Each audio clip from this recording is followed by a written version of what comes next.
राजधानी लखनऊ में देश की आजादी के 75वें वर्ष का अमृत महोत्सव मनाया जा रहा है। इस कार्यक्रम में शामिल होने आए प्रधानमंत्री मोदी ने एक होमवर्क दिया। कहा, अयोध्या में इस बार दिवाली पर 7.5 लाख दिए जलाए जाएंगे। जिन 9 लाख परिवारों को अपने घर मिले हैं वो अपने अपने घर के बाहर सिर्फ 2 दिए जलाएं। मेरे गरीब भाई अपने घर को 18 लाख दिए से रोशन करेंगे तो भगवान राम को भी खुशी होगी। चुनाव आयोग ने 2 धड़ों में बटी लोक जनशक्ति पार्टी मंगलवार को अलग अलग पार्टी के तौर पर मंजूरी दे दी है। पार्टी का पुराना नाम और चुनाव चिन्ह भी खत्म कर दिया गया है। चिराग पासवान के नेतृत्व वाली पार्टी का नाम लोक जनशक्ति पार्टी रामविलास होगा। पार्टी को हेलीकॉप्टर चुनाव चिन्ह दिया गया है। वहीं उनके चाचा और केंद्रीय मंत्री पशुपति कुमार पारस की पार्टी का नाम राष्ट्रीय लोक जनशक्ति पार्टी होगा। आरएलजेपी का चुनाव चिन्ह सिलाई मशीन है। भारतीय वायुसेना की 89वीं सालगिरह पर वायुसेना प्रमुख air chief marshal VR Chaudhari ने प्रेस कॉन्फ्रेंस की। उन्होंने कहा कि चीन की एयरफोर्स पूर्वी लद्दाख में मौजूद है, लेकिन इसका असर भारत पर नहीं पड़ने वाला है। हाल ही में जम्मू में हुए ड्रोन अटैक पर एयरफोर्स चीफ ने कहा कि हमने एंटी ड्रोन कैपेबिलिटी सिस्टम पर 4 साल पहले ही काम करना शुरू कर दिया था। इसे ज्यादा से ज्यादा तादाद में भारत में ही बनाया जा रहा है, जिससे आत्मनिर्भर भारत को मजबूती मिले। शाहरुख खान के बेटे आर्यन की गिरफ्तारी के बाद चर्चा हो रही है कि क्या आर्यन को एक ट्रैप के तहत फंसाया गया। ये सवाल इसलिए उठ रहा है क्योंकि एनसीबी ने जब क्रूज पर रेड मारी तो उस पर स्टाफ समेत तकरीबन 1000 से ज्यादा लोग सवार थे।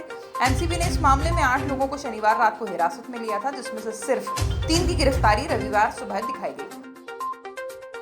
देश में कोरोना वायरस संक्रमण की दूसरी लहर का असर कम होने लगा है। एक्टिव केस की संख्या घटने लगी है। देश में बीते 24 घंटे में 16,752 लोगों की कोरोना वायरस रिपोर्ट पॉजिटिव पाई गई। वहीं 29,300 मरीज रिकवर हुए हैं। इस दौरान 254 लोगों की मौत भी हुई है। दुनिया भर में कोरोना वायरस के मामले बढ़कर 23 करोड़ से ज्यादा हो चुके हैं। इस महामारी से अब तक कुल 48 लाख से ज्यादा लोगों की मौत हो चुकी है, जबकि 6 अरब 34 करोड़ से ज्यादा लोगों का वैक्सीनेशन हुआ है। ये आंकड़े जॉन्स हॉपकिंस यूनिवर्सिटी ने साझा किए हैं। भारतीय मौसम विभाग के अनुसार मंगलवार को देश के दक्षिणी राज्य केरल, तमिलनाडु, कर्नाटक के कुछ इलाकों में भारी बारिश का अनुमान है।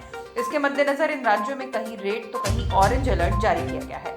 मौसम विभाग ने केरल के इडुक्की में भारी बारिश की संभावना को देखते हुए मंगलवार के लिए रेड अलर्ट जारी किया है।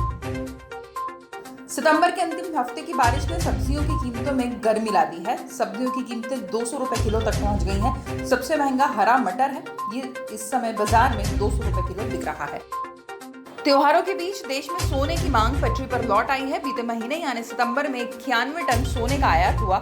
ये सितंबर 2020 के मुकाबले 658% और कोविड महामारी शुरू होने से पहले यानी सितंबर 2019 के मुकाबले 250% ज्यादा है। पिछले साल के मुकाबले सोने की कीमतों में 20% कमी और इस साल त्योहारों में बेहतर मांग की संभावना ने सोना आयात बढ़ा दिया है। हफ्ते के दूसरे दिन यानी मंगलवार को कमजोर ग्लोबल संकेतों के बीच बाजार की शुरुआत कमजोरी के साथ हुई थी, लेकिन कारोबार के दौरान बाजार में निचले स्तर से शानदार रिकवरी देखने को मिली। कारोबार के आखिरी घंटे में बाजार में तेजी के साथ कारोबार हुआ और इसी तेजी के साथ बाजार लगातार दूसरे दिन बढ़त पर बंद हुए।